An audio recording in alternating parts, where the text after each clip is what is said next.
오늘 말씀을 전해주실 강사 목사님 또 선교사님 소개해 올리도록 하겠습니다. 우리 최재형 선교사님, 또 같이 오신 김은하 선교사님이신데요. 사실 저희 신대원에서 같이 공부를 하셨어요. 그래서 그때도 같이 함께 기도하고 찬양하고 예배하고 그랬었던 귀한 우리 선교사님들이신데요. 필리핀에 18년 동안 선교사로 나가셔서 여러 사역을 하셨어요. 청년 사역으로 처음에 시작하셨다가 처음에는 이제 잠깐만 갔다 오신다고 이렇게 3년 정도 이렇게 갔다 오실 요량으로 다녀오셨다가 거기서 정말 헌신적으로 선교하시는 여자 선교사님을 만나 뵙고 또 마음이 굉장히 감동되고 도전이 되셔서 다시 두 분이 같이 돌아가셔서 18년 동안을 사역을 하셨습니다. 청년 사역으로 처음 시작하셨다가 우리 최재영 선교사님은 우리 유니온 신학교에서 성서와 토지에 대해서, 희년에 대해서 좀 많이 가르치시는 교수 사역을 하셨고요. 우리 김은하 선교사님은 찬양 사역, 거기서 원래는 간호학을 전공하셨는데 거기서 또 하나님의 은사를 발견하게 하셔가지고 성악 공부하시고 거기서 찬양 사역을 해리스 신학교에서 중창단 여러 사람들 함께 모아서 합창단 이렇게 만드셔가지고 필리핀 전역을 이렇게 다니시면서 선교 사역, 찬양 사역 이렇게 하시면서 참 많이 은혜를 끼치고 또 많이 제자들을 양육하고 그렇게 하셨습니다. 18년 동안 사역하시고 지금 이제 연합 감리교단 본부 선교사로 지금 들어와 계세요. 사실은 장신대에서 다 같이 공부를 하셨는데, 장로교에서 공부를 하셨는데 그때 이렇게 유언처럼 남기셨던 굉장히 가장 영향력을 많이 주셨던 선교사님이 감리교회 소속이셨기 때문에 같이 그분 영향을 받아서 같이 이렇게 사역하고 계시지만 저희들과 같은 스피릿으로 또 교회를 섬기고 계십니다. 우리 최재형 선교사님께서 오늘 앞부분에 말씀을 전해주실 거고요. 뒷부분에는 두 부부가 같이 이렇게 특송을 해주실 거예요. 필리핀 찬양을 해주실 건데 너무 아름답습니다. 함께 우리 먼저 최재형 선교사님, 요셉과 함께 새해를 이런 제목으로 말씀 전해 주실 때 큰 은혜 받으시길 바랍니다. 나오실 때 힘찬 박수로 환영해 주시기 바랍니다.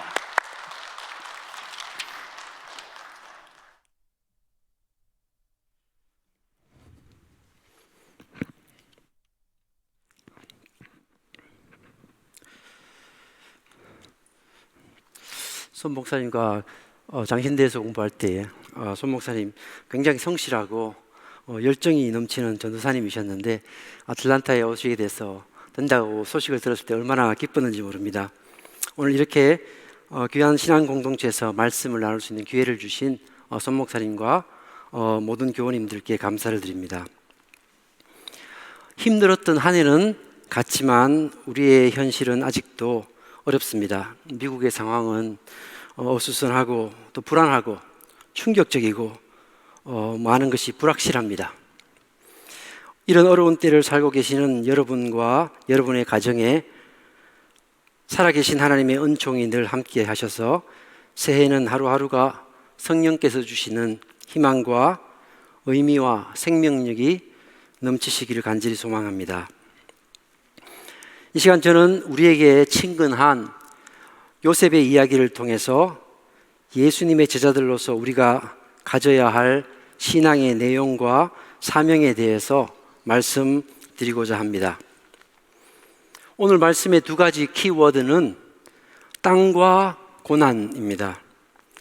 좀 더 구체적으로 말하자면 다음과 같습니다. 첫째, 땅, 토지는 성경이 말하는 구원과 무슨 관계가 있는가? 그리고 둘째, 고난이 어떻게 하나님의 성교와 관계가 있는가? 이 두 가지를 중심으로 간략하게 생각을 나누기를 원합니다. 첫째로 구원과 땅의 문제를 보겠습니다. 성경은 하나님의 말씀입니다. 그 말씀은 구원의 말씀이기도 합니다. 창세기는 이 구원의 말씀인 성경의 속에서 인문 혹은 서론과 같다고 할 수 있겠습니다. 우리가 요셉을 만나는 곳은 구원의 인문, 인트로덕션인 창세기의 결론 부분입니다. 요셉의 이야기는 창세기의 결론일 뿐만 아니라 문서의 기록이 귀했던 고대 문헌에 파격적일 만큼 많은 분량을 할애하고 있다는 점을 볼 수 있습니다. 그만큼 요셉 사건이 성경의 중심 주제인 구원에 있어서 아주 중요하다는 것을 의미합니다. 오늘 본문 가운데 50장 20절, 인생의 주관자가 되시는 하나님의 섭리를 깨달은 요셉이 이렇게 말합니다. 형님들은 나를 해하려고 하였지만 하나님은 그것을 선으로 바꾸어 오늘과 같이 많은 백성의 생명을 구원하려 하셨습니다. 애굽은 기근으로 망할 뻔했지만 요셉의 개혁과 정책 때문에 위기를 극복했을 뿐만 아니라 고대 근동에서 강력한 나라의 틀을 다지게 됩니다. 이 애굽인들이 요셉에게 와서 이렇게 말합니다. 총리께서 우리를 살리셨으니 우리가 총리의 은혜를 입고 바로의 종이 되겠습니다. 그렇다면 여기서 백성의 생명을 살리는 그 구원은 어떤 구원을 말하는 것입니까? 기근으로 인한 아사의 위기에 처한 수많은 사람들과 동물들을 죽음으로부터 보호하고 살 길을 마련해 주는 것을 의미합니다. 요셉을 볼 때마다 저는 참 대단하다는 생각을 합니다. 요셉은 왜 성경이 위대한 책인지, 그리고 왜 기독교의 신앙이 중요한지 새삼 느끼게 해줍니다. 여러분, 성경이 왜 위대한 책일까요? 당연히 구원의 길을 보여주기 때문입니다. 그에 덧붙여서 성경이 가르치는 구원의 구체적인 내용 때문에 이 세상에서 성경이 위대하고 우리 기독교의 신앙이 더 중요해집니다. 성경에 나타나는 여러 구원 사건들을 바탕으로 구원의 의미를 정의하자면 다음과 같습니다. 하나님의 구원이란 각 시대마다 가장 보편적이고 가장 시급한 문제를 하나님의 마음과 방법으로 해결하는 것입니다. 이 구원의 이해에서 성교의 의미가 나오고, 이 성교의 의미에서 교회의 사명이 나오고, 이 교회의 사명은 그리스도를 따르는 제자들의 삶의 문제가 됩니다. 다신교를 믿던 고대 근동의 종교들은 당시 소수의 정치 지배 권력과 결탁을 합니다. 그리고 수많은 사람들의 삶을 고통에 빠뜨립니다. 도덕적으로도 부패하게 했고 사회에 불의가 퍼지도록 하는 데 동참을 했습니다. 창세기 1장 1절, 태초에 하나님이 천지를 창조하시니라 라는 선포는 유일하고 참된 신이신 하나님께서 당시 타락한 종교와 폭력과 불의와 혼돈이 가득한 사회에 정반대가 되는 새로운 질서를 원하신다는 하나의 신앙 고백입니다. 성경의 마지막 책인 요한계시록에 의하면 반모섬에서 사도 요한은 새 하늘과 새 땅의 비전을 봅니다. 처음 하늘과 처음 땅이 없어진 것입니다.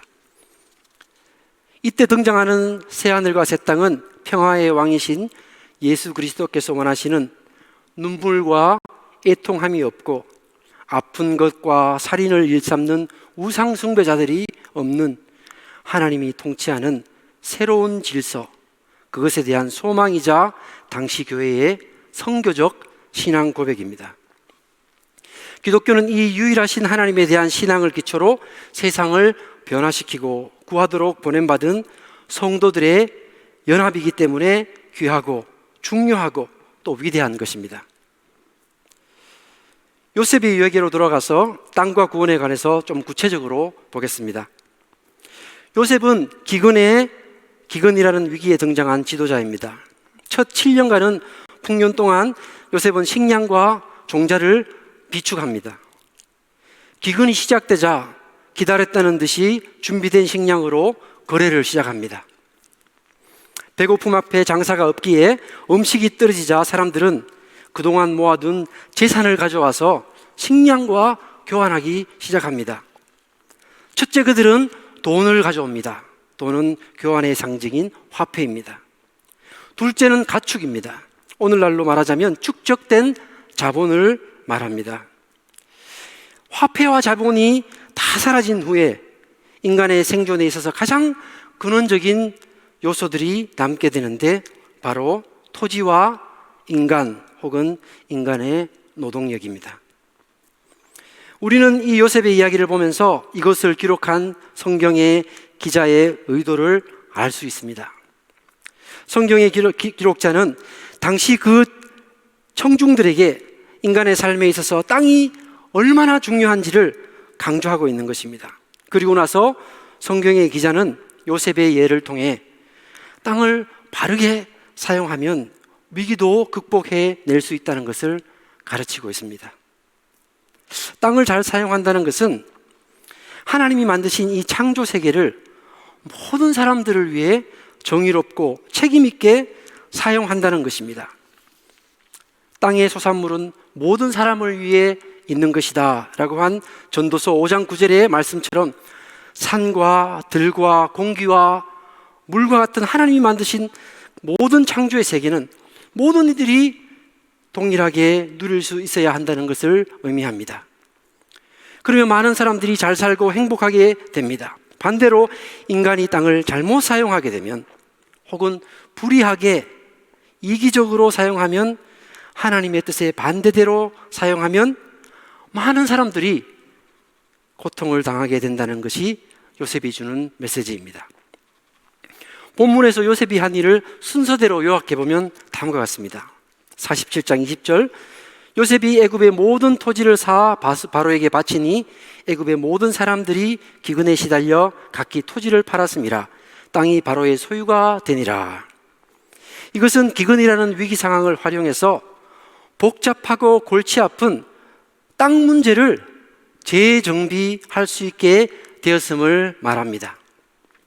21절에 요셉이 애굽 땅 이 끝에서 저 끝까지 백성들을 성읍에 옮겼다. 이것은 모든 사람들에게 경작할 수 있는 땅을 다시 분배해 준 것을 의미합니다. 한마디로 위기 상황을 이용해서 거대한 국토 재개발 사업을 한 것입니다. 23절에 요셉이 백성에게 이르되 오늘 내가 바로를 위하여 너희 몸과 너희 토지를 샀노라. 여기에 종자가 있으니 너희는 그 땅에 뿌리라. 이것은 요셉이 백성들에게 땅만 준 것이 아니라 땅과 함께 씨앗도 준 것입니다. 즉 생산의 바탕이 될 토지와 함께 자본도 제공해 준 것을 의미합니다. 이것은 마치 링컨 대통령이 남북전쟁 이후에 해방된 노예들에게 40에이커의 땅과 당나귀 한 마리를 덧붙여 나누어 준 것과 같습니다. 쉽게 말해서 요셉과 링컨은 가난한 이들에게 참 무엇이 필요한지를 마음으로 동감했던 지도자들임을 우리는 알 수 있습니다. 47장 24절에 추수의 5분의 1을 바로에게 상납하고 5분의 4는 너희가 가져서 종자로 삼고 너희 양식으로 삼고 너희 가족과 어린 아이에게 양식으로 삼으라. 이것은 사회개혁에 있어서 가장 핵심적인 조세개혁을 의미합니다. 20%는 세금으로 내고 나머지 80%는 일한 사람들이 가지게 한 것입니다. 제가 필리핀의 소장농들에게 요셉의 이야기를 하면서 20대 80의 분배가 어떠냐 많이 물어봤습니다. 다들 웃으면서 그거 괜찮다, 참 좋다 이렇게 말을 했어요. 어떤 지주는 소장료를 50%를 받았고 최악의 경우에는 80%까지 요구한다는 말을 들었습니다. 한마디로 요셉은 기근이라는 위기에 생산에 필수적인 토지와 노동과 자본 세 가지를 묶은 통합형 개혁을 했습니다. 그것은 당시 사람에게 가장 보편적이고 가장 시급한 문제를 해결해 준 것입니다. 이러한 요셉의 개혁에 대하여 여러 가지로 다른 생각을 가진 분들이 많이 있습니다. 저는 말씀을 바탕으로 요셉의 개혁을 평가해 보고 싶습니다. 25절에 이렇게 말합니다. 백성들이 이르되 총리께서 우리를 살리셨사오니 우리가 총리께 은혜를 입고 바로의 종이 되겠나이다. 요셉의 정책에 대한 여러 이론이 있을 수도 있고 있을 수도 있어도 중요한 것은 당시 굶어 죽을 뻔했던 사람들이 어떻게 요셉을 평가했는가가 중요합니다. 요셉은 마네의 생명과 가축들의 생명을 구했고 그 혜택을 받은 이들이 자발적으로 왕의 종이 되겠다고 한 것을 보면 고대 계급 사회에서 정말 보기 드문 정치적 화해의 사건이라고 볼 수 있습니다. 고대 근동의 기록들을 보면 고대 통치자들에게 가장 골칫거리가 바로 토지와 세금 문제였습니다. 왜냐하면 당시 토지를 독점한 뒤에 농민들과 자영업을 하는 소상공인들에게 지대와 임대료 명목으로 어떤 경우에는 80~90%를 탈취해간 행태가 비일비재했기 때문입니다. 이 때문에 부익부 빈익빈 가난의 대물림이 만연했고 이런 부의 불균등은 반드시 사회적인 불안정을 가져오기 때문에 통치자들에게 토지와 세금 개혁은 최대의 과제였습니다.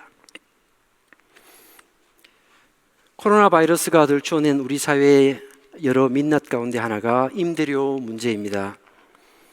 얼마 전 저는 유튜브에서 한 시사 프로그램을 보고 마음이 굉장히 무거워졌습니다.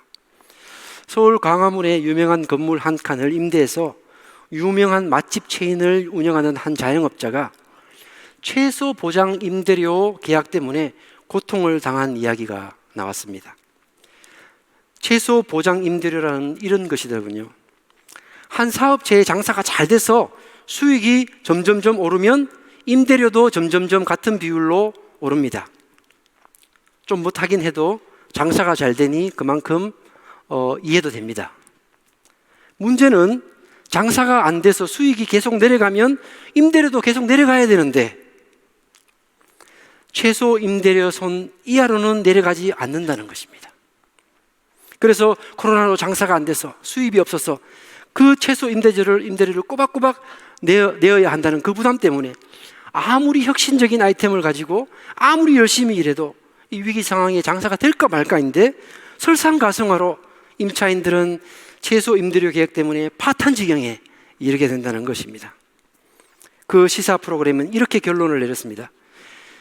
타인의 어려움에 민감하지 못한 사업 계약은 임차인들만 괴롭힐 뿐만 아니라 장기적으로 건물주들에게까지 손해를 끼치게 될 것이다.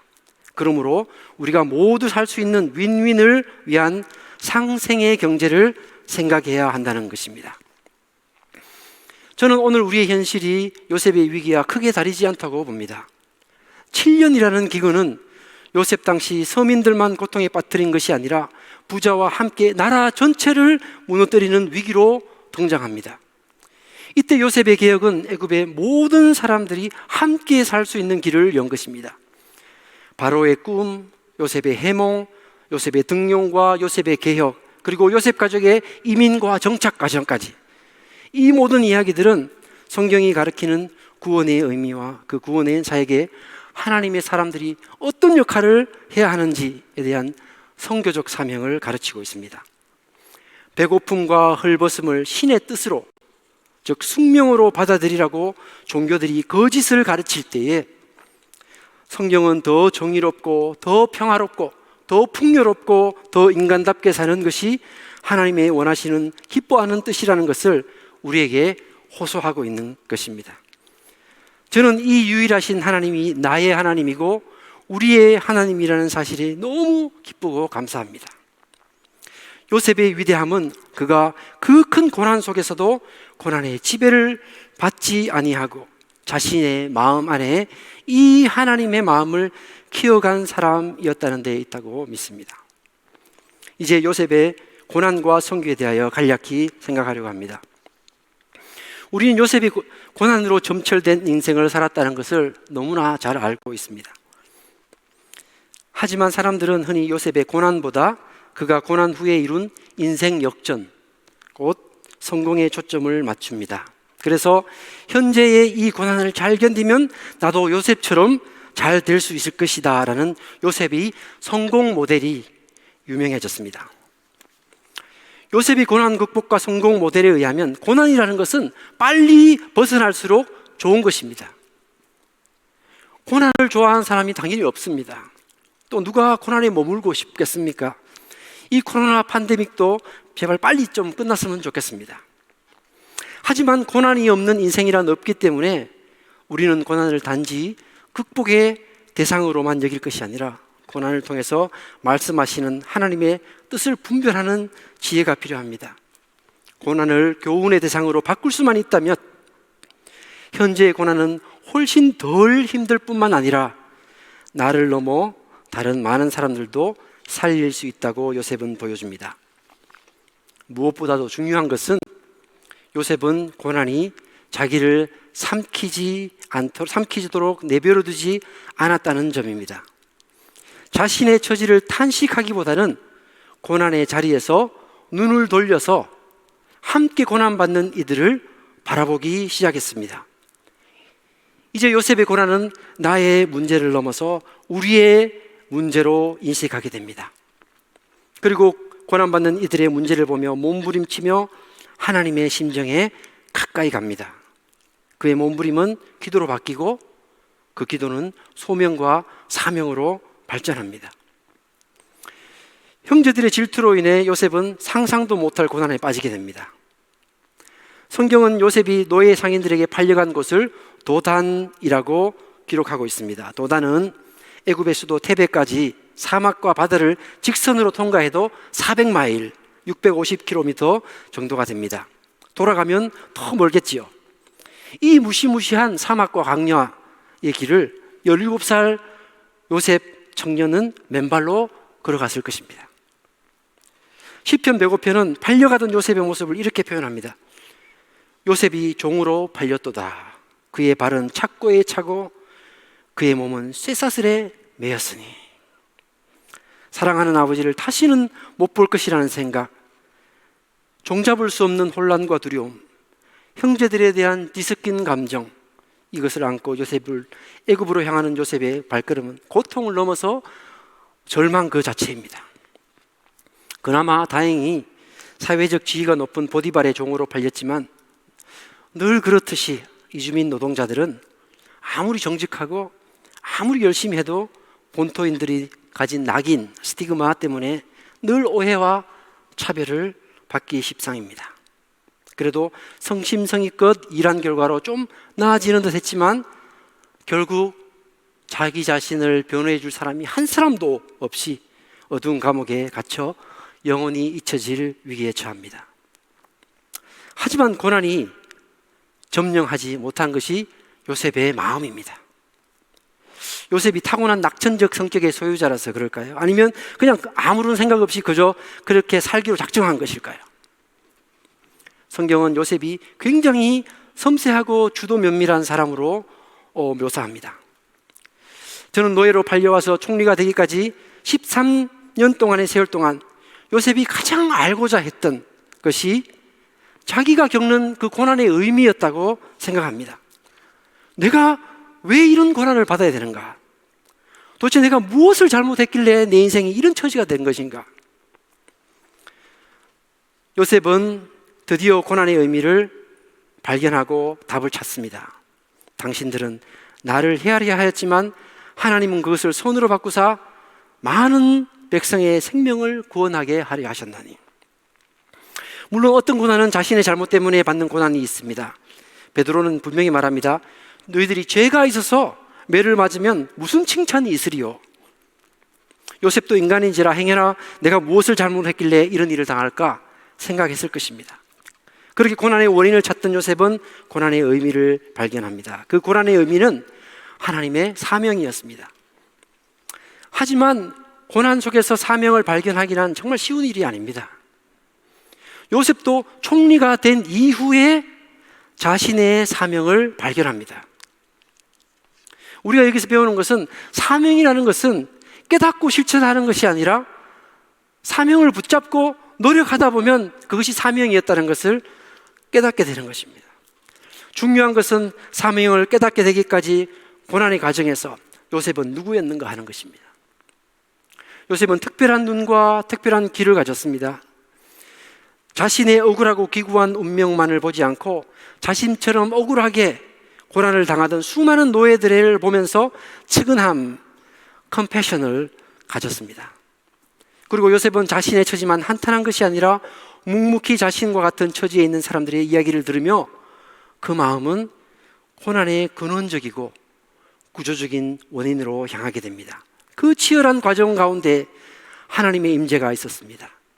하나님의 임재는 요셉의 질문을 후회와 한탄이 아니라 섬김과 사명으로 변화시키는 힘이 됩니다. 요셉이 바로의 꿈을 해석할 수 있었던 이유는 그가 이런 눈과 귀를 가지고 하나님과 늘 동행했기 때문이라고 저는 믿습니다. 그 눈과 귀는 신앙이자 사명이며 사람을 살리는 힘이었습니다. 저는 이것이 우리 모두에게 향하신 예수님의 뜻이라고 믿습니다.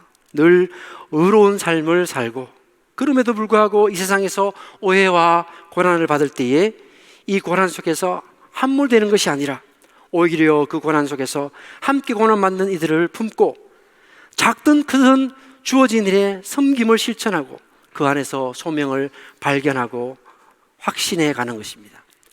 코로나 바이러스의 위기 속에서 맞이하는 2021년에 저는 우리 모두가 요셉과 함께 하는 새해를 맞이하게 되기를 소망합니다. 우리가 겪는 이 어려움을 빨리 지나가기만을 수동적으로 기다릴 것이 아니라 오늘 이 시대에 하나님께서 우리 자신과 가정과 사회와 교회와 세상을 향해 가지시는 뜻이 무엇인지를 묻고 능동적으로 대처해야 할 것입니다. 이 어려운 시기 말 못할 고난 속에 있는 분들이 있을 것입니다. 힘들지만 고난에 빠지지 않도록 살피고 낙담되고 좌절되고 포기하고 싶을 때 눈과 귀를 같은 처지 혹은 더 어려운 상황에 있는 사람들에게 돌려서 그들을 마음에 품고 기도하고 하나님의 위로를 누리고 공유하게 되기를 바랍니다. 그래서 고난을 성공적으로 극복한 후에 돌이켜 그 안에서 소명을 발견하는 축복을 누리게 되기를 바랍니다. 마지막으로 예수 그리스도의 제자 공동체로 부름받은 연합장로교회가 이 어렵고 힘든 시기에 도움의 손길을 필요로 하는 사람들의 친구가 되어주고 그들을 일어설 수 있도록 손을 내밀고 돕고 상생하는 생명의 선교 공동체가 되기를 주님의 이름으로 축복합니다.